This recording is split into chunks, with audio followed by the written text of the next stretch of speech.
पाखंडवाद, धर्मांधता को बढ़ावा देंगे, तो बस मैं उनकी लड़ाई इतनी लड़ सकता हूं जो मैंने अभी लड़ी। एक आखिरी प्रश्न, कलकत्ता में गैंगरेप हुआ एक लड़की के साथ, उसके बाद टीएमसी के लीडर कई विवादित बयान दे रहे हैं। उनका कहना है कि लड़की को वहां जाना ही नहीं चाहिए था। नहीं, ये सब चीजें गलत है। इस पे जांच चल रही है, जांच होकर जो कार्रवाई होगी सबके सामने है। धन्यवाद।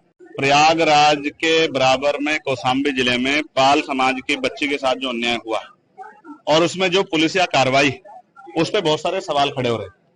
एक पक्ष कह रहा है कि हम पीड़ित हैं, दूसरा पक्ष कह रहा है कि हम पीड़ित हैं। ब्राह्मण समाज के लोग कह रहे हैं हम पीड़ित हैं। अब ये पता जाके लगेगा मौके पे कि कौन पीड़ित है। इसलिए मैं उन परिवार से मिलने के लिए पाल समाज के आया था, लेकिन पुलिस ने मुझे यहाँ रोक लिया और मुझसे कहा कि अभी लॉ एंड ऑर्डर की सिचुएशन अच्छी नहीं है, आप कुछ देर इंतजार कर लें, उसके बाद हम आपको जाने की इजाजत दे देंगे। मैं यहाँ इंतजार कर रहा हूँ पिछले 2.5 घंटे से, लगभग अब 2.5 घंटे होने को आए। मैं यहाँ इंतजार कर रहा हूँ कि मुझे वहां जाने की इजाजत मिले और मैं उस परिवारों की आवाज को उठा पाऊं, मैं जान पाऊं सत्य क्या है।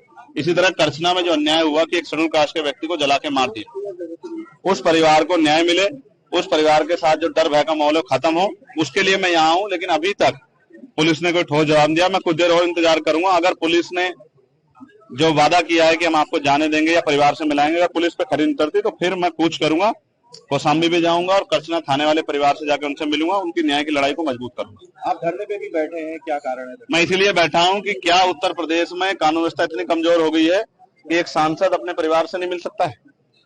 क्या हो गया उत्तर प्रदेश में? हम इलाहाबाद में, जहां पूरे उत्तर प्रदेश के लोग आते न्याय मांग रहे हैं, हम तो लंबे समय से मेरठ में हाईकोर्ट की बेंच की मांग को भी उठा रहे हैं, लेकिन इलाहाबाद में इसलिए मुझे तो रोका गया, अपराधियों क्यों रोका गया? 500-700 पुलिस लगा के क्यों रोकना चाहते हो? क्या एक परिवार से नहीं मिलने की छूट दे सकते हो आप लोग? तो मैं तो कह रहा हूं मैं अकेला जाऊंगा, आपके साथ जाऊंगा, आप ले चलो, लेकिन मुझे मेरे परिवार से मिलाओ, मैं उनकी तकलीफों को जान दो। अभी उस माँ से मेरी बात हुई, जो बच्ची की माँ, उन्होंने कहा मेरी बच्ची की हालत आके देखिए, हमारी हालत आके देखिए, हम यहाँ डर के साए में, हमारी मदद कीजिए, हमारी आवाज उठाइए। तो पुलिस मुझे क्यों रोक रही?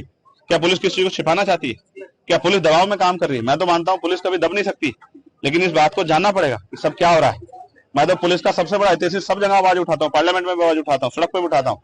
उनकी 8 घंटे की ड्यूटी हो, उनको न्याय मिले, उनको जो वेतन विसंगतियां वो दूर हो, उनके साथ जो है जो बॉर्डर स्कीम है वो खत्म हो। लेकिन क्या आज पुलिस मुझे रोक के जो है क्या कानून का हनन नहीं कर रही, संवैधानिक जो अधिकार है उनका हनन नहीं कर रही? इसका जवाब भी देना चाहिए। मैं मीडिया से कहूंगा कि पुलिस से पूछे कि वो मुझे क्यों रोक के बैठे। धन्यवाद। सबसे पहले लाइव आए थे, आपने हाउस अरेस्ट की बात भी कही और सरकार ने भी कहा, क्या कुछ? उसी के बाद मुझे बाहर आके बैठना पड़ा, इसलिए लाइव आया कि मुझे जाना था कहाँ और मुझे लेके कहाँ गए।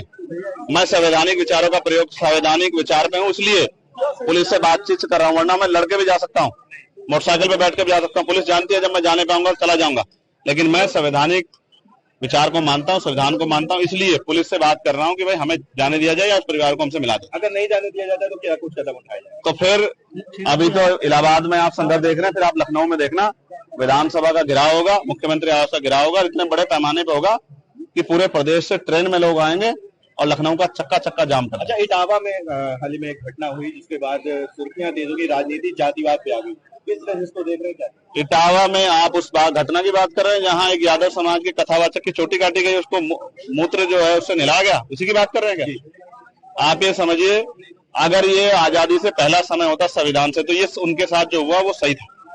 वहां शूद्रों को मंत्र उच्चारण करने का और मंत्र को श्रवण करने का अधिकार नहीं था। कोई शूद्र अगर मंत्र सुन लेता था उसके कान में पिघला के लोहा डाला जाता था। कोई मंत्र अगर शूद्र जो है मंत्र का उच्चारण कर लेता था तो उसकी जीभ काटी जाती थी।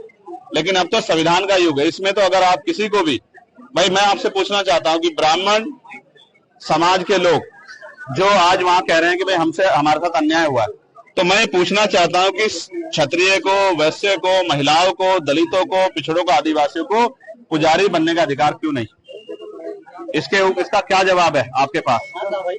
कि आपके पास क्या जवाब है कि संविधान जब सबको बराबर का अधिकार देता तो पूजा करने का अधिकार तो सबको है, कांवड़ पे जाने का अधिकार सबको है, लेकिन पुजारी बनने का अधिकार क्यों नहीं है? बाबा साहब अम्बेडकर ने तो पूजा करने के लिए, मंदिर में जाने के लिए, पूजा करने के लिए नहीं, मंदिर में जाने के लिए संघर्ष किया था, कालाराम मंदिर में। तो क्या आप पुजारी बनने के लिए संघर्ष करना पड़ेगा? लेकिन मेरी लड़ाई दूसरी है, वैचारिक लड़ाई।